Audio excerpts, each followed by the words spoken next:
Cardiovascular embryology की बात करते हैं हम। हार्ट मॉर्फोजेनेसिस, हार्ट जो है हमारे पास मेसोडर्मल इन ओरिजिन होता है और ये फर्स्ट फंक्शनल ऑर्गन है। ये वीक 4 ऑफ डेवलपमेंट में कम्प्लीटली मतलब स्पॉन्टेनियसली बीट करना स्टार्ट कर देता है। Primary heart tube loop to establish right to left polarity begins in 4 week of development. अब ये बात कर रहा है जो कार्डियक जो एंगल बनेगा या जो दिल जिस तरफ ज़्यादा मुड़ा हुआ होता है वो इसकी पोलैरिटी होगी। अब राइट लेफ़्ट और राइट पोलैरिटी है हमारे पास, मतलब लेफ़्ट साइड ज़्यादा होता है। तो इसमें अगर डिफेक्ट होता है डायनिन प्रोटीन में, जो कि होता है सीलिया में हमारे पास। सीलिया की एक प्रोटीन होती है डायनिन, अगर उसमें डिफेक्ट आ जाए जो कि हमारे पास लेफ्ट राइट सिमेट्री में होती है, ये लीड हो जाएगा लीड टू डेक्सोकार्डिया। डेक्सोकार्डिया मतलब राइट साइड की तरफ एंगल्ड हो जाएगा हार्ट। ऐसे इन कार्टागनस सिंड्रोम, कार्टागनस सिंड्रोम में डायनिन प्रोटीन का डिफेक्ट होता है जो कि सीलिया के अंदर इफेक्ट करता है अपना। सेप्टम प्राइमम ग्रोस, अच्छा जी एट्रिया की सेपरेशन देख लेते हैं हम। चेंबर जो है septum primum grows toward endocardial cushion narrowing ostium primum. Septum primum जो है सेप्टा जो एट्रियल वॉल से ग्रो कर रहा है, हमारे पास ऑस्टियम प्राइमम यानी कि जो ओपनिंग है हमारे पास प्राइमरी ओपनिंग उसको नैरो कर देगा। Ostium secundum forming septum primum due to cell death. अब जो सेप्टम प्राइमम था इसके अंदर सेल डेथ हुई है यहाँ पर, और ये एक और ओपनिंग हो गई जिसे हम ऑस्टियम स्कैंडम का नाम देते हैं यहाँ पर। ऑस्टियम प्राइमम रिग्रेसिस, ऑस्टियम प्राइमम जो है वो रिग्रेस हो जाता है, छोटा हो जाता है। Septum स्कैंडम develop on the right side of the septum primum. अच्छा जी सेप्टम स्कैंडम जो है हमारे पास दूसरा सेप्टा, वो हमारे पास राइट साइड पे डेवलप होगा सेप्टम प्राइमम के। Maintain right to left hand, अभी हमारे पास राइट टू लेफ्ट हैंड को मेंटेन करेगा। राइट टू लेफ्ट हैंड क्यों हो रहा है हमारे पास, क्योंकि बिफोर बर्थ जो हमारे पास लंग्स होते हैं वो पूरी तरह से डेवलप नहीं होते, जिसकी वजह से पल्मोनरी हाइपरटेंशन होती है और उसकी वजह से राइट हार्ट को ये करना पड़ता है कि वो अपना राइट साइड का ब्लड जो है वो लेफ्ट साइड की तरफ शंट कर देता है या फ्लो उस तरफ में शिफ्ट कर देता है। Septum स्कैंडम expand cover most of the ostium स्कैंडम the residual foramen ovale. अब जो सेप्टम स्कैंडम है वो नीचे की तरफ ग्रो हुआ है और उसने क्या किया जी, जो ऑस्टियम स्कैंडम था ज़्यादातर उसको जो ओपनिंग थी उसको कवर कर लिया है, और जो फोरामेन बचेगा उसे हम कह देंगे foramen ovale. Remaining portion of the septum primum forms the one way valve of the foramen oval. जो बाकी हिस्सा बचेगा सेप्टम प्राइमम का वो एक वैल बना देगा इसका फोरामेन ओवेल का। और यहाँ पर आप देख सकते हैं डीजनरेटिंग सेप्टम प्राइमम, जो सेप्टम प्राइमम ऊपर वाला हिस्सा वो रिग्रेस कर देगा। ये सेप्टम प्राइमम आपको यहाँ भी नज़र आ रहा है, सेप्टम स्कैंडम नीचे भी आ रहा है। अच्छा जी आप उसके बाद देख लें septum primum closes against septum secundum sealing the foramen ovale soon after birth because of the left atrial pressure and right atrial pressure decreases.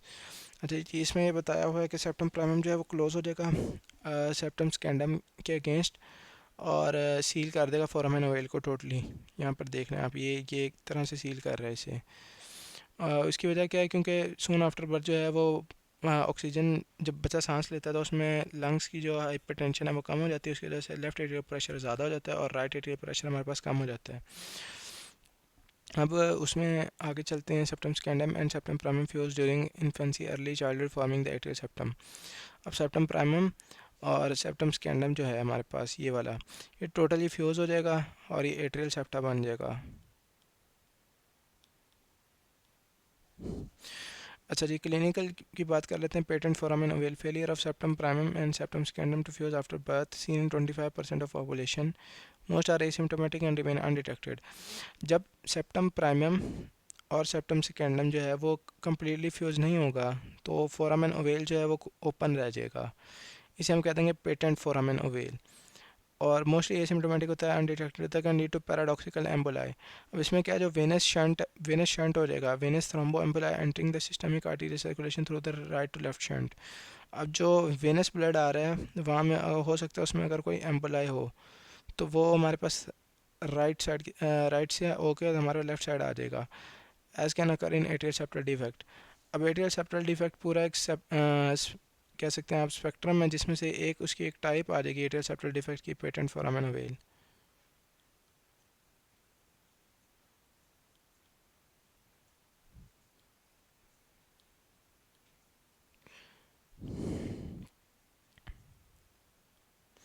Heart की फॉर्मेशन आगे कंटिन्यू हो रही है। वेंट्रिकल्स की बात कर रहा है। Muscular interventricular septum form opening is called interventricular foramen.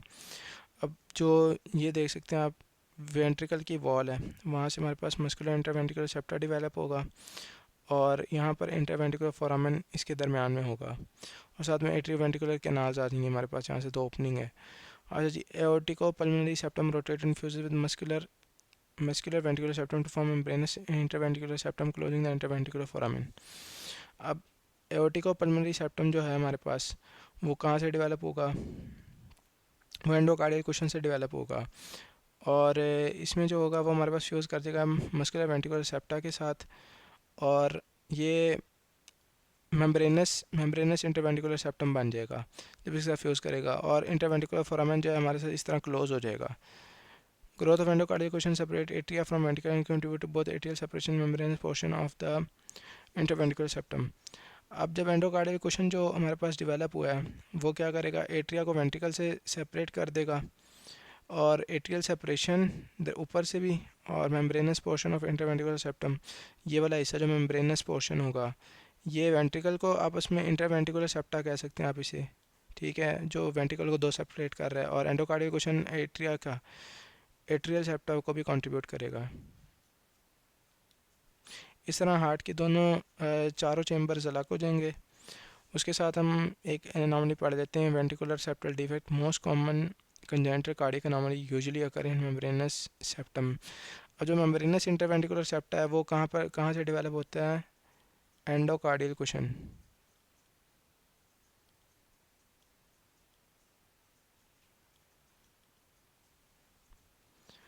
Outflow track formation जो है वो हम कैसे बनाएंगे जी। आउटफ्लो ट्रैक इस तरह बनेगा, न्यूरल क्रैसल जो हमारे पास न्यूरल ट्यूब के पास होते हैं वो माइग्रेट करते हैं। अब ये न्यूरल ट्यूब है, यहाँ पर न्यूरल क्रैसल थे, वो माइग्रेट करेंगे। Truncal and bulbar ridges that spiral and fuse to form aorticopulmonary septa. अब जो एओर्टिकोपल्मोनरी सेप्टा जो है हमारे पास यहाँ पर, ये वाला कहाँ से बनेगा, न्यूरल क्रैसल की माइग्रेशन से। और ये क्या बना देगा, ascending aorta and pulmonary trunk, यहाँ से असेंडिंग एओर्टा और पल्मोनरी ट्रंक बन निकल आएगा। Conotruncal abnormality associated with failure of neural crest to migrate. इसमें एबनॉर्मेलिटी क्या होगी, अगर न्यूरल क्रैसल फेल हो जाए माइग्रेट करने के लिए ना करें तो उसमें कोनोट्रंकल एबनॉर्मेलिटी होगी। उसमें क्या क्या हो सकता है, ट्रांसपोजिशन ऑफ ग्रेट आर्टरीज। अब जो हमारे पास अगर एओर्टा ने जाना था हमारे पास लेफ़्ट साइड पे तो राइट साइड की तरफ आ जाएगा, पल्मोनरी ट्रंक ने अगर राइट साइड की तरफ जाना तो लेफ्ट साइड की तरफ आ जाएगा। टेट्रोलॉजी पहले आ जाएगा हमारे पास। उसके बाद परसिस्टेंट ट्रंकस आर्टीरियोसिस आ जाएगा। ये 3 हमारे पास कंडीशन हो सकती हैं अगर न्यूरल क्रैसल की माइग्रेशन ना हो। वाल्व किस तरह डेवलप होगा, एओर्टिक या पल्मोनरी वाल्व ड्राइव कैसे होता है जी, endocardial cushion of outflow tract. जो एंडोकार्डियल कुशन है हमारे पास वो यहाँ पर अपना आउटफ्लो ट्रैक्ट के अंदर जाएगा और एओर्टिक और पल्मोनरी वाल्व बना देगा, ठीक है जी। उसके बाद माइट्रल एंड ट्राइकस्पिड वाल्व किस तरह बनेंगे, drive from the fuse endocardial cushion of the atrioventricular canal से, ठीक है जी।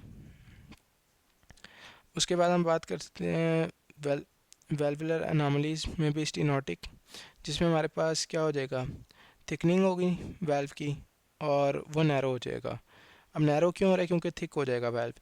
रिगर्जिटेंट के वाल्व इनकम्प्लीटली क्लोज हो रहा है और उसकी वजह से बैक फ्लो हो रहा है। अगर ये वाल्व है हमारे पास तो ये इनकम्प्लीट क्लोजर है तो उसमें से बैक फ्लो हो रहा है।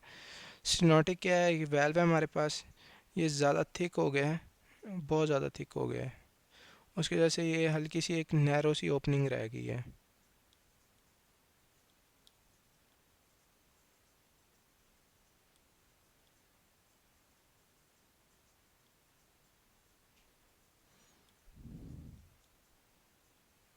आप ये कह लें ये रेड कलर की हल्की सी नैरो ओपनिंग है, इसकी वजह से ये वाला एरिया है ये स्टेनोटिक है।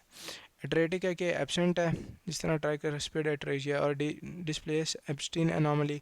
अब इसमें क्या होगा, जिस तरह ट्राइकस्पिड वाल्व है हमारे पास, वो क्या होगा, हार्ट का ये चेम्बर है, ये राइट एट्रिया है और ये राइट वेंट्रिकल है, तो ये नीचे की तरफ आ जाएगा, डिस्प्लेस होगा राइट वेंट्रिकल की तरफ, क्योंकि इस यहाँ पर आ जाएगा जब, तो यहाँ पर एरिया हमारे पास ज़्यादा हो जाएगा और ये एनलार्ज हो जाएगी हमारे पास।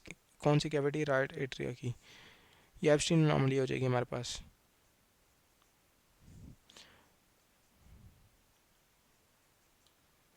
उसके बाद ये मेमोराइजेशन ही है। एम्ब्रियोनिक स्ट्रक्चर क्या क्या बनाते हैं।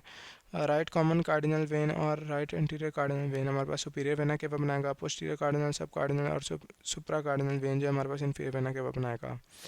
Right horn of sinus venosus हमारे पास बना देगा smooth part of right atrium, जिसे हम साइनस वेनेरम कहते हैं। लेफ्ट हॉर्न साइनस वेनोसिस क्या बनाएगा हमारे पास coronary sinus. Pulmonary primitive pulmonary vein हमारे पास smooth part of left atrium बना देगा। और जो प्रिमिटिव एट्रिया है वो trabeculated part of left and right atria बना देगा। अब जो हमारे पास right horn of sinus venosus है वो स्मूथ पार्ट बना रहा है राइट एट्रिया का। और जो हमारे पास आ जाएगा प्रिमिटिव पल्मोनरी वेन वो हमारे पास smooth part of left atrium. Primitive atrium क्या बनाएगा, trabeculated part of left and right atria. उसके बाद हम देख लेते हैं एंडोकार्डियल क्वेश्चन किस किस चीज़ को कॉन्ट्रीब्यूट करेगा। एट्रियल सेप्टम बनाएगा, ठीक है जी। जो एट्रिया के सेप्टम, प्राइमरी सेप्टम और जो था स्कैंडम हमारे पास, उनकी वजह से एट्रियल सेप्टा बन जाएगा। मेम्ब्रेनस इंटरवेंट्रिकुलर सेप्टा जो एंडोकार्डियल क्वेश्चन अगर ये है, ये हमारे पास वेंट्रिकल की वॉल आ रही है, यहाँ से हमारे पास मस्कुलर इंटरवेंट्रिकुलर सेप्टा, तो यहाँ से जो बनेगा हमारे पास एंडोकार्डियल क्वेश्चन से वो आ जाएगा हमारे पास membranous interventricular septa. And aortico pulmonary valve AV valve आ जाएंगे हमारे पास। सेमिल्यूनर वाल्व आ जाएंगी जो हमारे पास एओर्टा और पल्मोनरी ट्रंक, और जो हमारे पास मेटल और ट्राइकस्पिड वाल्व्स आ जाएंगे वो भी ये बनाएगा। एंडोकार्डियल क्वेश्चन हमारे पास बनाएगा। उसके बाद हम देख लेते हैं प्रिमिटिव वेंट्रिकल हमारे पास क्या क्या बनाएगा। प्रिमिटिव वेंट्रिकल हमारे पास बनाएगा trabeculated part of left and right ventricle. उसके बाद हम देख लेते हैं बल्बस कॉर्डिस। बल्बस कॉर्डिस हमारे पास स्मूथ पार्ट बनाएगा outflow tract of left and right ventricle. ये स्मूथ पार्ट बनाएगा आउटफ्लो ट्रैक्ट का। आउटफ्लो ट्रैक्ट हमारे पास कौन से वेंट्रिकल्स आ जाएंगे, राइट और लेफ्ट वेंट्रिकल। उसके बाद हम देख लेते हैं ट्रंकस आर्टेरियोसिस। ट्रंकस आर्टेरियोसिस हमारे पास आउटफ्लो ट्रैक्ट बनाएगा, जिसे असेंडिंग एओर्टा और पल्मोनरी ट्रंक आ जाएगा हमारे पास। ये डायग्राम्स हैं, यहाँ से आप देख सकते हैं कि क्या क्या डेवलप हो रहा है। और ये एओर्टिक आर्च आ जाएगी हमारे पास, साइनस होना आ जाएगी, कार्डिनल वेन्स आ जाएंगी।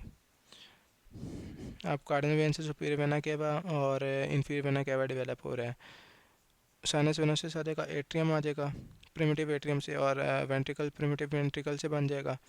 उसके बाद बल्बस कॉर्डिस जो हमारे पास आउटफ्लो ट्रैक्ट बनाएगा, इसमें से क्या क्या आ जाएगा, स्मूथ पार्ट आ जाएगा इसका क्या कहते हैं आउटफ्लो ट्रैक्ट का। और जो आउटफ्लो ट्रैक्ट डायरेक्ट बनेगा हमारे पास वो आ जाएगा ट्रंकस आर्टेरियोसिस से असेंडिंग एओर्टा और पल्मोनरी ट्रंक।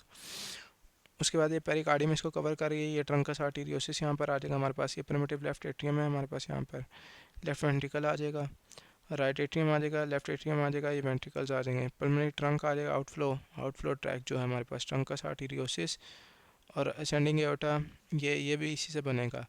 और इसका स्मूथ पार्ट जो है आउटफ्लो ट्रैक का वो बल्बस कॉर्डिस बनाएगा। एओर्टिक आर्च आ जाएगी, और ये सुपीरियर वेना केवा हमारे पास राइट कॉमन कार्डिनल वेन और राइट एंटीरियर कार्डिनल वेन से बनेगा।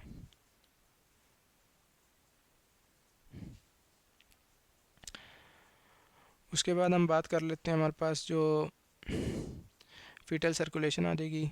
ब्लड जो है अम्बिलिकल वेन में जो होता है हमारे पास वो ऑक्सीजनेटेड होता है, और उसका प्रेशर जो होता है वो होता है 30 mmHg and is 80% saturated oxygenated. अब अम्बिलिकल वेन में जो होता है हमारे पास ऑक्सीजनेटेड ब्लड होता है। Umbilical arteries have low oxygen saturation. Umbilical arteries में ऑक्सीजन की जो परसेंटेज होती है वो कम होती है। अब 3 इंपॉर्टेंट शंट्स हैं। Blood entering fetus through the umbilical vein is conducted by the ductus venosus into the inferior vena cava bypassing hepatic circulation। हम यहाँ पर एक बाईपास में आपको दिखा देता हूँ।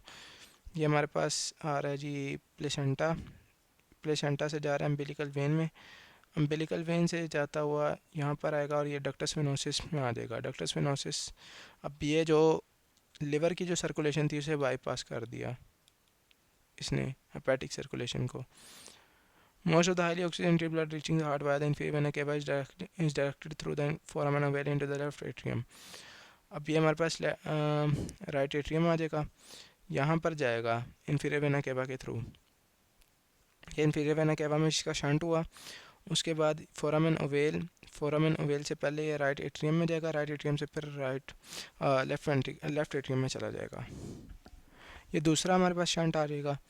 उसके बाद थर्ड जो हमारे पास आ जाएगी वो जो शंट होगा हमारे पास होगा deoxygenated blood from the superior vena cava passes through the right atrium, right ventricle main pulmonary artery, ductus arteriosus, descending aorta. Shunt is due to the high fetal pulmonary artery resistance. अब third जो shunt है वो हमारे पास यहाँ से आएगा, superior vena केवा से ब्लड आएगा inside the right atrium, right atrium से फोरामेन ओवेल के थ्रू जाएगा हमारे पास लेफ्ट एट्रियम में, लेफ्ट एट्रियम से हमारे पास जाएगा कहाँ पर, main pulmonary artery. Main pulmonary artery ये आ जाएगी हमारे पास यहाँ पर